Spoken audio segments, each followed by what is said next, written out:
YouTube channel Shri प्रशांत education. मैं आपके लिए लेकर आई हिस्ट्री की कंप्लीट सीरीज जिसमें हम अब मध्यकालीन इतिहास के बारे में डिस्कस करेंगे। पिछली वीडियोस में हमने एंसेंट हिस्ट्री प्राचीन इतिहास को डिस्कस किया। वैदिक सभ्यता से लेकर चालुक्य वंश तक हमने प्राचीन इतिहास को डिस्कस किया। और भी वंश है जैसे यादव वंश, चोल वंश, गुर्जर और भी आदि वंश हैं, लेकिन उनके बारे में हम डिस्कस नहीं करेंगे क्योंकि वो इम्पोर्टेंट नहीं होते हैं, उनसे रिलेटेड क्वेश्चन एग्जाम में नहीं पूछे जाते हैं। इसलिए अब हम मध्यकालीन इतिहास को डिस्कस करेंगे। भारत पर हुए अरबों के आक्रमण।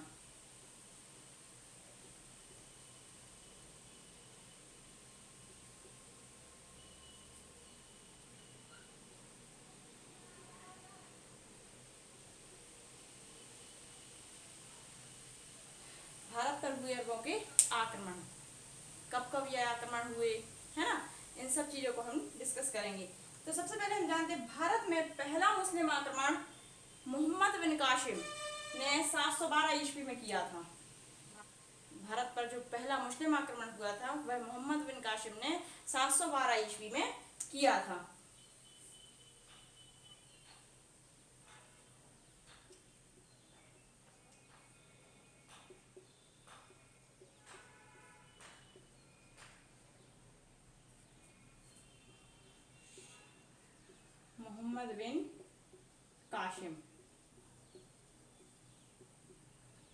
मोहम्मद बिन कासिम ने 712 ईस्वी में किया था।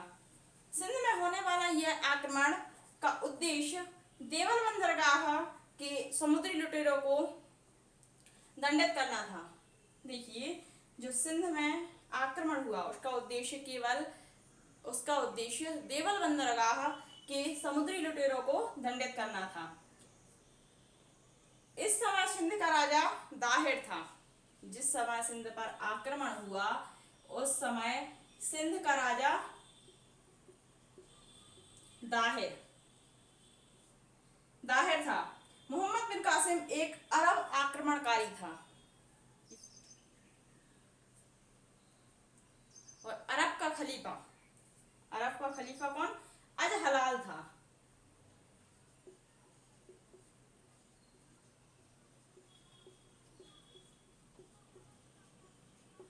अजहलाल, अरब का खलीफा कौन था?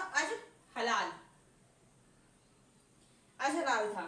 तो पहला मुस्लिम आक्रमण मोहम्मद बिन कासिम के द्वारा किया गया था। उस समय सिंध का राजा कौन था? दाहिर, है ना। और अरब खलीफा कौन था?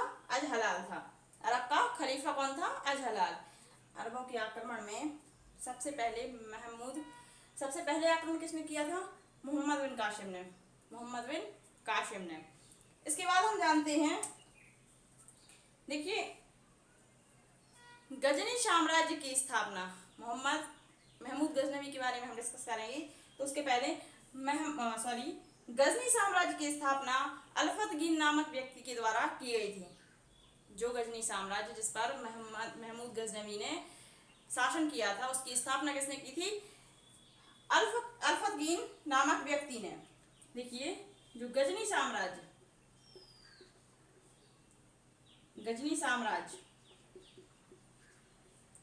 की स्थापना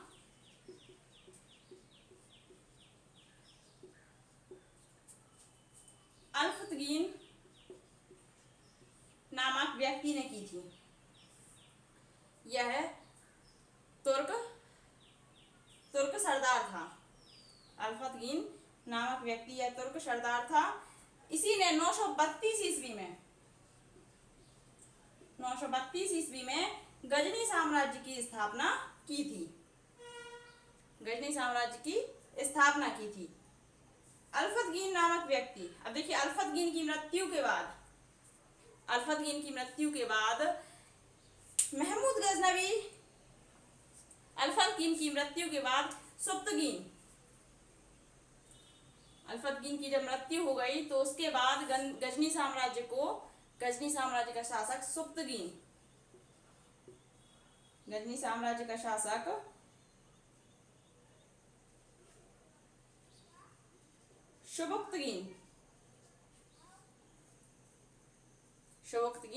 बन गया, जो सबकतगीन अल्फतगीन का गुलाम और दामाद भी था, है ना।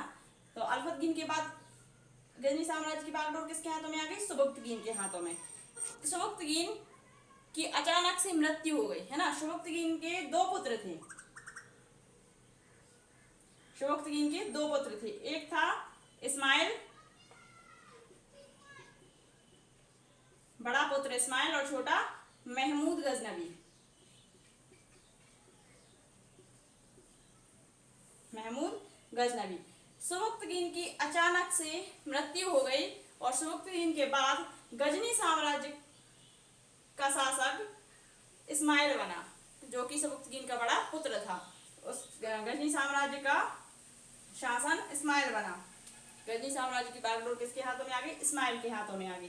तो इस्माइल के हाथों में जब गजनी साम्राज्य की बागडोर आ गई, तब महमूद गजनवी, जो कि इस्माइल का छोटा भाई था, उसने इस्माइल से गजनी साम्राज्य को आधा आधा बांटने की निवेदन किया, है ना। जो गजनी साम्राज्य था उसको आधा आधा बांटने का निवेदन महमूद गजनवी ने इस्माइल, जो कि इस्माइल महमूद गजनवी का बड़ा भाई था, उससे निवेदन किया। लेकिन इस्माइल ने मना कर दिया। इस्माइल ने गजनी एम्पायर को बांटने से मना कर दिया। उसके बाद महमूद गजनवी ने इस्माइल की हत्या कर दी और वह स्वयं गजनी साम्राज्य की राजगद्दी पर बैठ गया। इस्माइल, जो कि महमूद गजनवी का बड़ा भाई था, इस्माइल से महमूद गजनवी ने निवेदन किया कि वह गजनी एम्पायर को आधा आधा बांट ले, लेकिन इस्माइल ने मना कर दिया और उसके बाद महमूद गजनवी ने इस्माइल की हत्या कर दी और वह स्वयं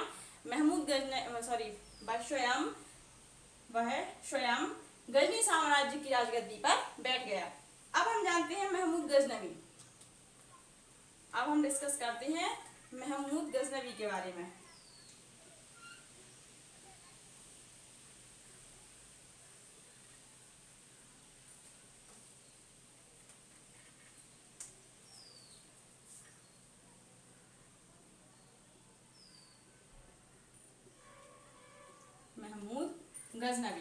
महमूद गजनवी का जन्म 1 नवंबर 971 ईस्वी में हुआ था।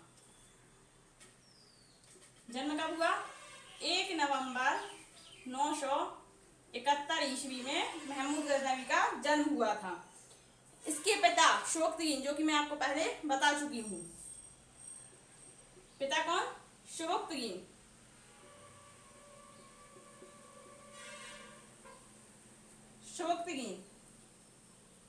महमूद गजनवी ने 998 में, देखिए महमूद गजनवी था, वह अपने भाई इस्माइल की हत्या करके राजगद्दी पर बैठा था और यह 998 ईस्वी में राजगद्दी पर बैठा था। 998 ईस्वी में यह राजगद्दी पर बैठा था। तो इसने 998 से लेकर 1030 ईस्वी तक शासन किया। 998 ईस्वी से लेकर 1030 ईस्वी तक शासन किया। इसने 27 वर्ष की अवस्था में यह राजगद्दी पर बैठ गया था। महमूद गजनवी को आजम का प्रथम सुल्तान भी कहा जाता है। देखिए, जो महमूद गजनवी है उसको आजम का प्रथम सुल्तान भी कहा गया। महमूद गजनवी ने भारत पर 17 बार आक्रमण किया।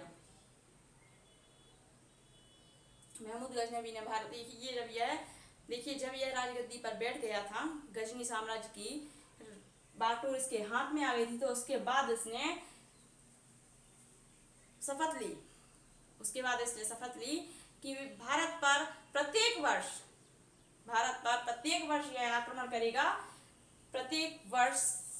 यह आक्रमण करेगा, और इसने 17 बार भारत पर आक्रमण किया। 17 बार प्रत्येक वर्ष इसने भारत पर आक्रमण किया। जो महमूद गजनवी था उसका मुख्य उद्देश्य, भारत पर आक्रमण करने का मुख्य उद्देश्य, देखिए मुख्य उद्देश्य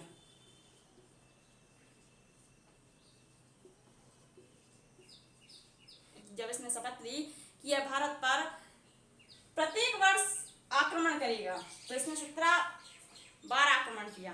प्रत्येक वर्ष यह आक्रमण करता रहा और इसने 17 बार आक्रमण किया भारत पर। तो यह आक्रमण किस उद्देश्य से किया था? तो इसके मुख्य उद्देश्य थे धन लूटना। धन लूटना और इस्लाम का प्रचार प्रसार करना, इस्लाम का प्रसार करना। देखिए, भारत में इस्लाम का प्रसार करना इसका मुख्य उद्देश्य था, और धन लूटना, क्योंकि भारत को सोने की चिड़िया कहा जाता था, इसलिए इसका मुख्य उद्देश्य था कि भारत का जो धन है, भारत से जो धन लूटेगा, ये जिस धन को यह लूटेगा, उस धन से यह अपने एम्पायर को बड़ा करेगा। जो इसका गजनी साम्राज्य था उसको यह बढ़ाता जाएगा भारत से धन लूट कर, है ना। तो इसका मुख्य उद्देश्य था धन लूटना और इस्लाम का प्रसार करना। अब हम जानते हैं कि महमूद गजनवी के द्वारा जो आक्रमण किए गए, उनमें से हम कुछ मुख्य आक्रमण को देखेंगे, है ना। जो महमूद गजनवी के द्वारा आक्रमण किए गए, उनमें से हम कुछ मुख्य आक्रमणों, प्रमुख आक्रमणों को देखेंगे।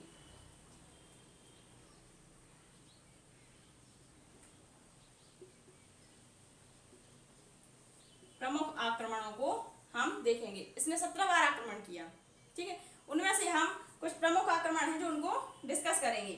तो मैं देखिए, फर्स्ट, महमूद गजनवी ने भारत पर प्रथम आक्रमण 1000 ईस्वी में किया। कब किया? 1000 ईस्वी में। इसने पहला आक्रमण 1000 ईस्वी में किया था भारत पर। पेशावर के कुछ भागों पर अधिकार करके अपने देश लौट गया था। देखिए, इसने जो पहला आक्रमण किया था, महमूद गजनवी ने जब भारत पर पहला आक्रमण किया तो उस समय उसने पेशावर के कुछ भागों पर अधिकार कर लिया और यह वापस लौट गया, है ना। इसने अपनी राजधानी गजनी को बनाया था, है ना।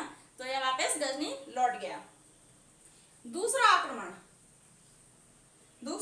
1001 में, 1001 ईस्वी में किया था। उस समय पंजाब का शासक जयपाल था। जब 1001 ईस्वी में इसने आक्रमण किया तो उस समय पंजाब का शासक जयपाल था। पंजाब का शासक जयपाल था, तब यह आक्रमण हुआ, है ना। जब पंजाब का शासक जयपाल था उस समय इसने आक्रमण किया था भारत पर, और महमूद गजनवी की जीत हुई थी और जयपाल की हार हुई थी। इसे बाहिंद का युद्ध कहा जाता है। देखिए, जो 1001 ईस्वी में इसने आक्रमण किया था उस समय पंजाब का शासक कौन था? जयपाल था, और जयपाल और महमूद गजनवी के बीच में युद्ध हुआ और महमूद गजनवी की जीत हुई, है ना। उस युद्ध को बाहिंद का युद्ध कहा जाता है।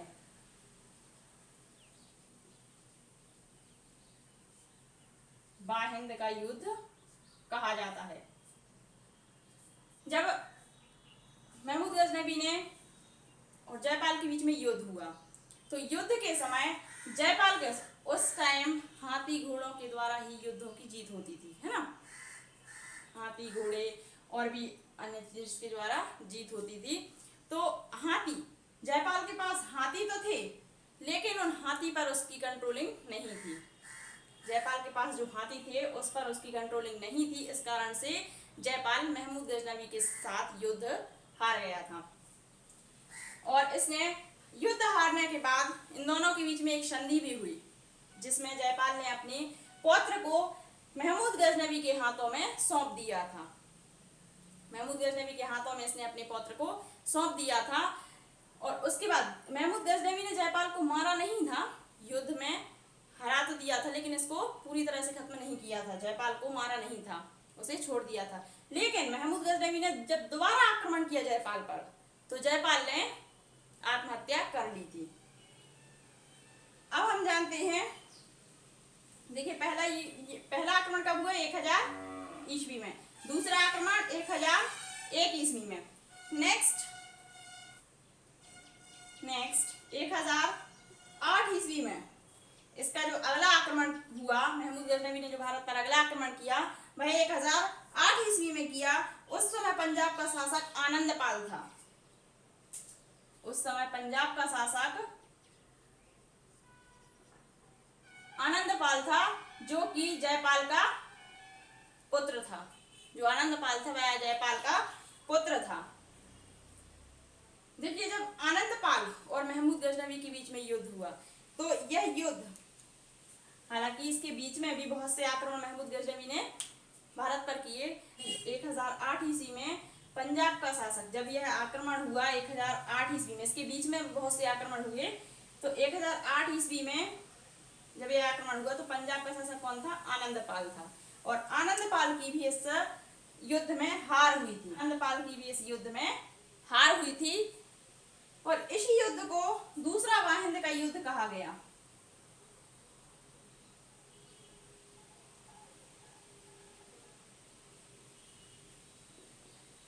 जो आनंदपाल और महमूद गजनवी के बीच में युद्ध हुआ उसको दूसरा वाहिंद का युद्ध कहा गया। नेक्स्ट 1009 ईस्वी में नागरकोट का युद्ध।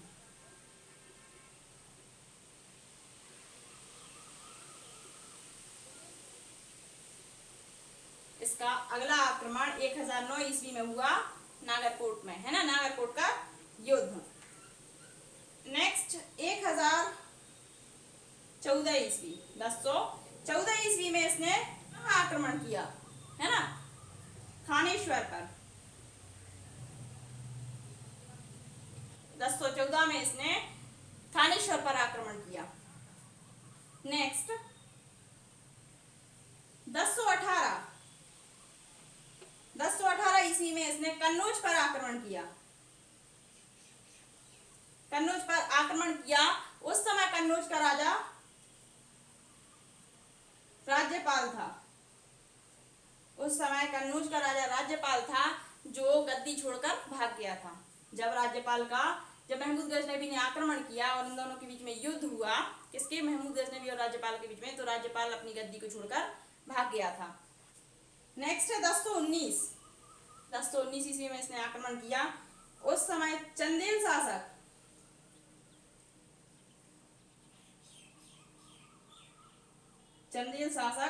विद्याधर,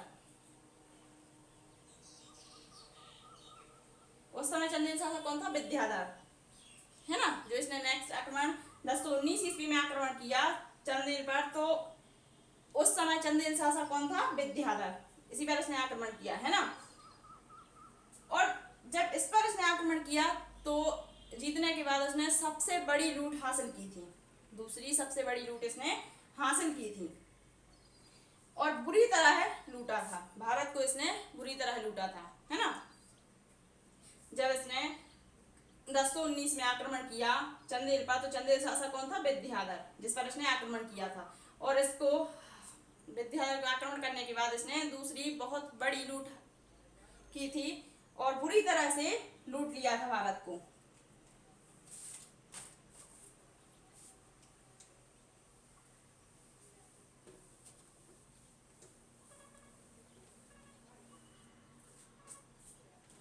देखिए, इसके बाद उसने 1025 ईस्वी में आक्रमण किया गुजरात पर। 1025 ईस्वी में इसने आक्रमण किया किस पर? गुजरात पर। यह सबसे महत्वपूर्ण आक्रमण था, है ना। और यहाँ स्थित गुजरात में स्थित जो सोमनाथ मंदिर था उसको लूट लिया था। 1025 में जब इसने आक्रमण किया गुजरात पर, तो जो सोमनाथ मंदिर था गुजरात में, जो सोमनाथ मंदिर है गुजरात में, उसको पूरी तरह से लूट लिया था। ऐसा भी कहा जाता है कि जब यह आक्रमण हुआ तब गुजरात का शासक सोलंकी वंशी भीम प्रथम था। देखिए, जब गुजरात पर आक्रमण किया महमूद गजनवी ने, तो जो गुजरात का शासक था उस समय, जब गुजरात का शासक था भीम प्रथम, उस समय गुजरात का शासक कौन था? भीम प्रथम था। महमूद गजनवी ने सोमनाथ मंदिर में स्थित शिवलिंग को तोड़कर मस्जिद की सीढ़ियों पर फेंकवा दिया था और वहां के जो पुजारी थे उनकी हत्या कर दी थी। देखिए, 1025 में जो आक्रमण किया महमूद गजनवी ने गुजरात पर, उस समय गुजरात का शासक कौन था? सोलंकी वंशी भीमराव प्रथम, जो कि सोलंकी वंशी था भीमराव प्रथम, यह गुजरात का शासक था। और सोमनाथ मंदिर को, गुजरात पर आक्रमण करके इसने सोमनाथ मंदिर को बुरी तरह से लूट लिया था। और ऐसा भी कहा जाता है कि जो सोमनाथ मंदिर में स्थित शिवलिंग थी जो सोमनाथ मंदिर में स्थित शिवलिंग को तोड़कर मस्जिद की सीढ़ियों पर फेंकवा दिया था और जो मंदिर के पुजारी थे उनकी हत्या करवा दी थी। यह जो आक्रमण था वो 16वां आक्रमण था। महमूद गजनवी ने गुजरात पर जो आक्रमण किया था वह 16वां आक्रमण किया था और सारा धन लूटकर ले गया था। सर्वाधिक लूट इसने गुजरात से ही की थी, है ना, गुजरात को सारा लूट लिया था। अब देखिए 1027 में 1027 ईस्वी में इसने 17वां आक्रमण किया। 1027 में इसने 17वां आक्रमण किया। अब 17वां आक्रमण इसने किस पर किया था? सिंध पर। 17वां आक्रमण इसने सिंध पर किया था। 17वां आक्रमण इसने सिंध पर किया था। देखिए ऐसा भी कहा जाता है कि जब इसने गुजरात पर सोमनाथ मंदिर पर आक्रमण किया तो जो जाट थे उन्होंने सोमनाथ मंदिर पर जब महमूद गजनवी ने आक्रमण किया तो उस समय सिंधों ने महमूद गजनवी को लूटने की कोशिश की थी, लूटने का प्रयास किया था। इसके बाद फिर उसने 1027 ईस्वी में 17वां आक्रमण सिंध पर किया था और 1030 ईस्वी में महमूद गजनवी की मृत्यु हो गई थी।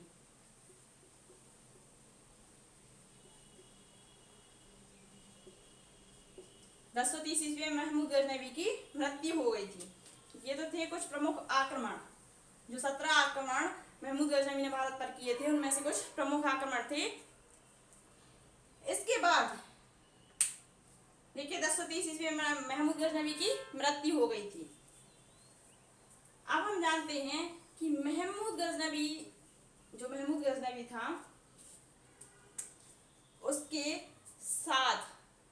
साथ जो भारत साहित्यकार आए थे। देखिए जो महमूद गजनवी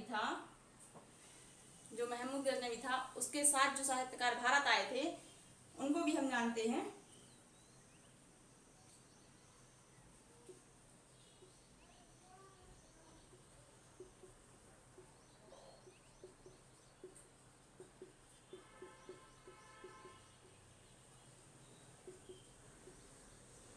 कौन कौन से साहित्यकार महमूद गजनवी के साथ भारत आए थे? तो सबसे पहले अलवर्णी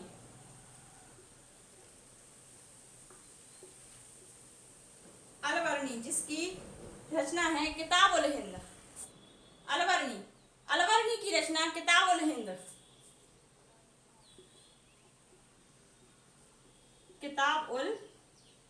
हिंद या फिर तहकीक हिंद या फिर इसे तहकीक हिंद भी कहा जाता है। सेकंड फिरदौसी जो कि महमूद गजनवी के साथ भारत आया था। इसकी रचना है शाहनामा। नेक्स्ट है उत्बी, ये भी महमूद गजनवी के साथ भारत आया था और इसकी रचना है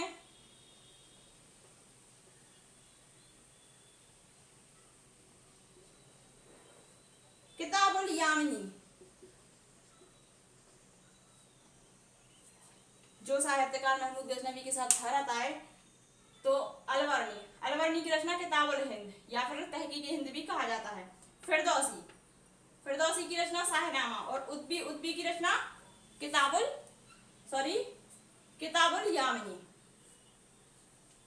यामिनी उत्बी की रचना है। ये साहित्यकार महमूद गजनवी के साथ भारत आए थे।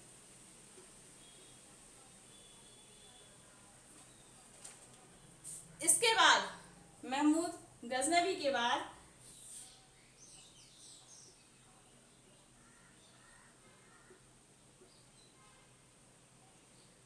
देखिए महमूद गजनवी के बाद जो मुस्लिम शासक था मोहम्मद गौरी, है ना, महमूद गजनवी के बाद जो मुस्लिम शासक था वह मोहम्मद गौरी का वास्तविक नाम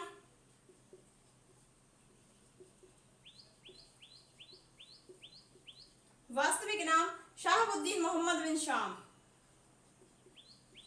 शाहबुद्दीन मोहम्मद बिन शाम, ये इसका वास्तविक नाम था, है ना। मोहम्मद गौरी ने नबी के बाद कुछ वर्षों के बाद शासन किया, है ना। देखिए मोहम्मद गौरी का वास्तविक नाम शहाबुद्दीन मोहम्मद बिन शाम। मुस्लिम साम्राज्य का संस्थापक मोहम्मद गौरी को माना जाता है। मोहम्मद गौरी को मुस्लिम साम्राज्य का संस्थापक।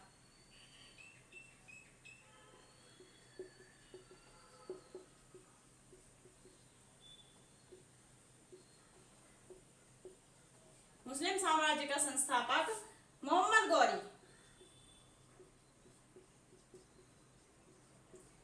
गौरी को माना जाता है। 1173 ईस्वी में गजनी साम्राज्य का राजा बना था। देखिए 1173 ईस्वी में यह गजनी साम्राज्य का राजा बना था।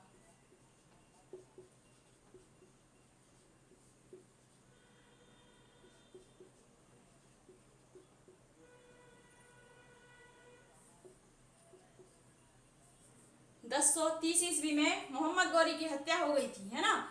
और 1173 ईस्वी में गजनी साम्राज्य का राजा कौन बना? मोहम्मद गौरी। 1175 में पहला आक्रमण इसने कब किया? 1175 में। 73 में यह गजनी साम्राज्य का राजा बना था और इसने 1175 में भारत में पहला आक्रमण किया था और यह आक्रमण इसने कच्छ के क्षेत्र में किया था। जो इसने पहला आक्रमण किया था वह कच्छ के क्षेत्रों में किया था, है ना, कच्छ के क्षेत्रों पर किया था। अब इसका जो दूसरा आक्रमण था, मोहम्मद गौरी ने पहला आक्रमण 1175 में कच्छ के क्षेत्रों पर किया था और इसने दूसरा आक्रमण जो कि महत्वपूर्ण आक्रमण, देखिए दूसरा आक्रमण जो कि महत्वपूर्ण आक्रमण है गुजरात में किया था, है ना। गुजरात पर इसने दूसरा आक्रमण किया था जो कि महत्वपूर्ण आक्रमण माना जाता है, जहां पर सोलंकी वंश के शासक भीमदेव द्वितीय के हाथ में सत्ता थी। देखिए जो सोलंकी वंश का शासक, मैंने आपको पहले ही बता दी, जो सोलंकी वंश का शासक जब इसने दूसरा आक्रमण किया तो गुजरात में सोलंकी वंश का शासक भीमदेव द्वितीय था। जब मोहम्मद गौरी ने दूसरा आक्रमण किया तो उस समय गुजरात का शासक कौन था? सोलंकी वंश का, उस समय गुजरात में सोलंकी वंश का शासक भीमदेव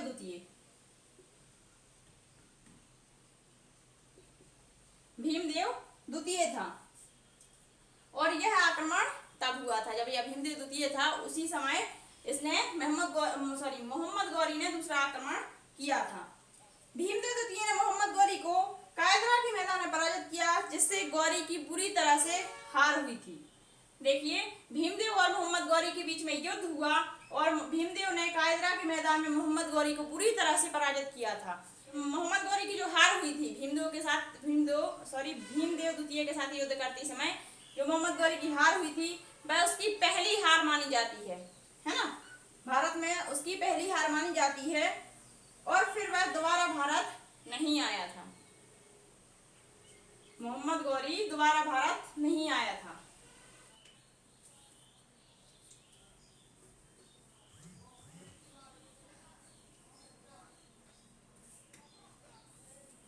देखिए जो गौरी के द्वारा युद्ध किए गए उन युद्धों के बारे में हम डिस्कशन करते हैं। तो सबसे पहला युद्ध तराइन का प्रथम युद्ध 1191 ईस्वी में हुआ और यह मोहम्मद गौरी और पृथ्वीराज चौहान के बीच में हुआ। गौरी और किसके बीच में हुआ? मोहम्मद गौरी और पृथ्वीराज चौहान के बीच में यह युद्ध हुआ और पृथ्वीराज चौहान की विजय हुई। तराइन का प्रथम युद्ध 1191 ईस्वी में हुआ, जिसमें मोहम्मद गौरी और पृथ्वीराज चौहान के बीच में युद्ध हुआ, जिसमें पृथ्वीराज चौहान की विजय हुई। इसी तराइन का प्रथम युद्ध कहते हैं। अब देखिए द्वितीय युद्ध, तराइन का द्वितीय युद्ध।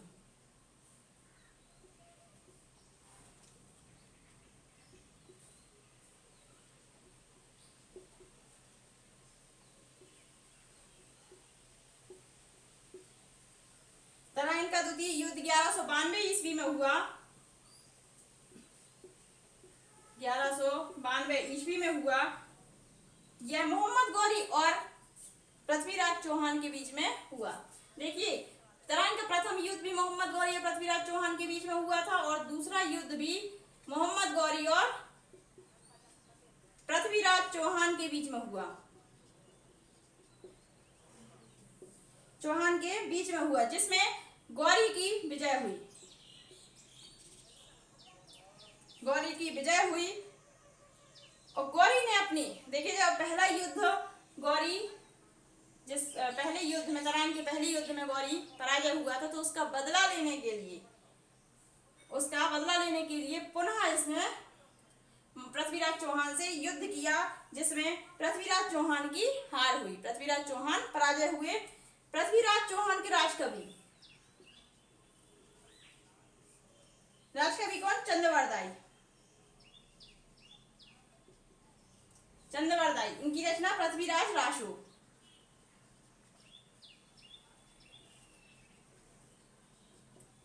पृथ्वीराज रासो जो प्रथम महाकाव्य था, है ना, प्रथम हिंदी का महाकाव्य था।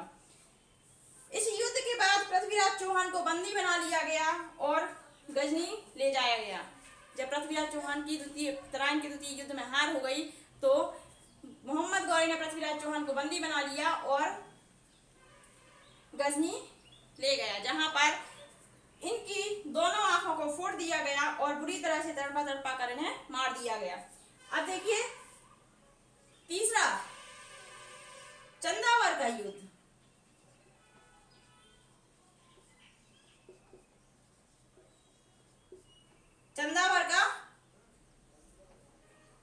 अब देखिए चंदावर के युद्ध।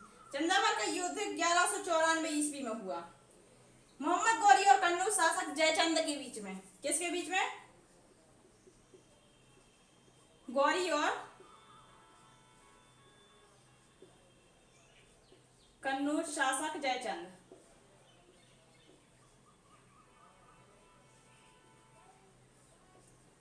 देखिए चंदावर का युद्ध 1194 में हुआ, मोहम्मद गौरी और कन्नौज के शासक जयचंद के बीच में यह युद्ध हुआ, जिसमें मोहम्मद गौरी की विजय हुई।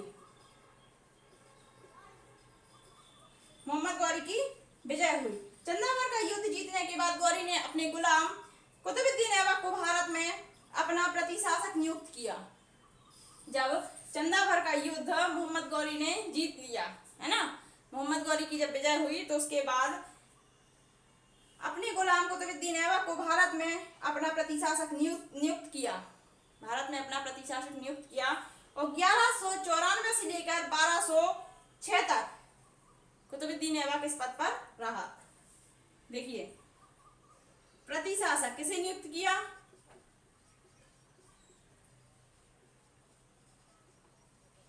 कुतुबुद्दीन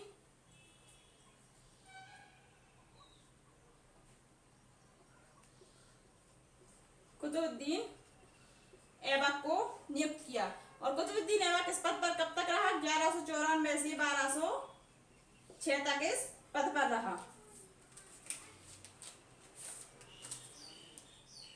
इसी समय ऐबक ने अजमेर में 2.5 दिन का झोपड़ा नामक मस्जिद का निर्माण कराया था। देखिए इसी समय में कुतुबुद्दीन ऐबक ने अजमेर में 2.5 दिन के झोपड़ा नामक मस्जिद का निर्माण कराया था। कुतुबुद्दीन ऐबक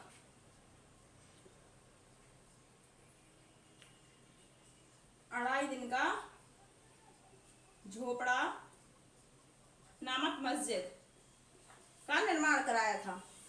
गौरी का अंतिम आक्रमण 1206 में खोखर नामक जनजाति पर होता है। देखिए गौरी ने जो अंतिम आक्रमण किया वह 1206 में खोखर नामक जनजाति पर किया और इसी आक्रमण के दौरान सिंधु नदी के तट पर दमशक नामक स्थल पर मोहम्मद गौरी की मृत्यु होती है। जो मोहम्मद गौरी ने आखिरी आक्रमण किया 1206 में खोखर नामक जनजाति पर किया और इसी आक्रमण के दौरान सिंधु नदी के तट पर दमशक नामक स्थल पर मोहम्मद गौरी की मृत्यु होती है। जो खोखर जनजाति थी जिस पर मोहम्मद गौरी ने आखिरी आक्रमण किया था, तो खोखर जनजाति ने नमाज अदा करते समय मोहम्मद गौरी की हत्या कर दी थी, है ना। जो खोखर जनजाति पर इसने आखिरी समय 1206 में आक्रमण किया था, उन्हीं खोखर जनजाति ने नमाज अदा करते समय मोहम्मद गौरी की हत्या कर दी थी।